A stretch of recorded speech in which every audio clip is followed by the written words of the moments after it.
글쓰기의 위대함에 대해서 한번 말씀드려 보겠습니다. 우리는 글쓰기를 하면 자신의 이야기를 한다고 느낍니다. 하지만 글쓰기를 하는 과정에 우리는 자신과의 대화를 하는 겁니다. 제가 알고 있는 어떤 여류 작가님 한 분은 이혼을 하셨습니다. 이혼 당시에는 저한테 그런 얘기를 안 하셨어요. 이혼의 상처가 좀 아문 뒤에 한번 만났는데 이런 얘기를 하시더라고요. 정 작가님, 저 이혼에 관련돼서 책 한 3권 정도는 쓸 수 있을 것 같아요 라고요. 그간 이혼을 하는 과정에서 힘든 감정을 자신이 글로 쓰지는 못했다고 합니다. 워낙 힘들었기 때문이라 그러더라고요. 일례로 법원에 택시를 타고 가는데 택시비를 남편이 내야 될지 자신이 내야 될지를 고민했대요. 그리고 법원 문을 들어가는 과정에서도 이 문고리를 내가 잡아당겨서 열어야 될지 그 사람이 잡아서 열게 놔둬야 될지도 고민을 하게 되더래요. 우리가 볼 때는 아무런 고민거리가 아닌데 이 사람과의 마지막이다라는 생각을 하는 과정에서는 상당히 스트레스였다고 합니다. 그래서 집에 와서 그걸 글로 남기지를 못했대요. 그때는 너무 아팠기 때문에. 그냥 다이어리에 단어만 툭툭툭툭 던져놨다고 합니다. 그리고 1년 정도 지났을 때 저를 만나고 나서 그런 얘기를 하시더라고요.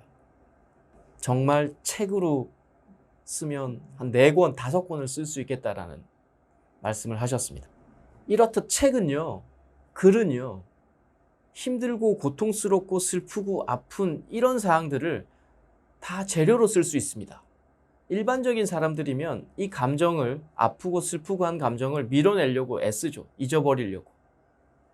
그런데 책을 쓰거나 글을 쓰시는 분들은 상처가 조금 아문 시점에서는 동기로, 자기가 글을 쓰는 동기로, 소재로 쓸 수 있다는 거죠. 그리고 그렇게 자신의 아픔을 진솔하게 드러내면요, 주변에 아픈 사람들을 위로하고 공감해 줍니다. 제가 볼 때 가장 잘 사는 길이에요. 세상에서 가장 잘 사는 길은 주변 사람을 도와드리는 일이에요. 우린 누구나 다 아프거든요. 그 아픔을 내 글로 위로해주고 공감해줬다는 얘기만으로도 그분의 인생은 아주 행복한 인생이라고 저는 생각을 합니다.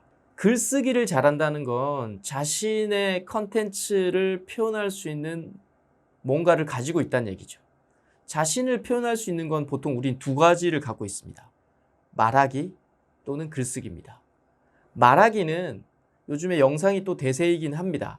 하지만 글쓰기만큼 깊어지지는 않아요. 그리고 또 말하기를 잘하려면 글쓰기를 잘하셨던 분들이 결국 말하기도 잘하더라는 거예요. 글을 많이 쓸수록 우리 인생은 위대함을 향해 진격한다라고 이야기를 합니다. 그 이유가 재밌습니다. 당신들의 DNA가 좋아서 진격하는 게 아니라 쓰기라는 이놈 자체가 되게 위대하다라고 글쓰기 대가들은 끊임없이 주창합니다. 나의 전성기는 60에서 90부터다라고 피터 드러커는 이야기를 합니다. 우리나라 100세 철학자 김영석 교수님도 나의 전성기는 70에서 85였다라고 이야기했던 적이 있습니다.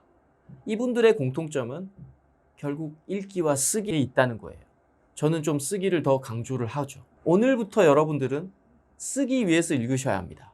그게 여러분들을 훨씬 더 강력하게 만들어 줄 겁니다. 읽기는 타인이 만들어 놓은 길을 가는 거고요. 쓰기를 해야만 자신의 길이 만들어집니다. 성공의 문을 두드리는 가장 확실한 방법은 저는 쓰기라고 생각을 합니다. 경제적인 부가 창출된다라고 확언할 수는 없지만 정신적 인류로 사는 길은 읽기와 쓰기입니다. 그 중에서도 쓰기입니다. 그런 위대한 길에 여러분도 동참하시기를 바랍니다. 감사합니다.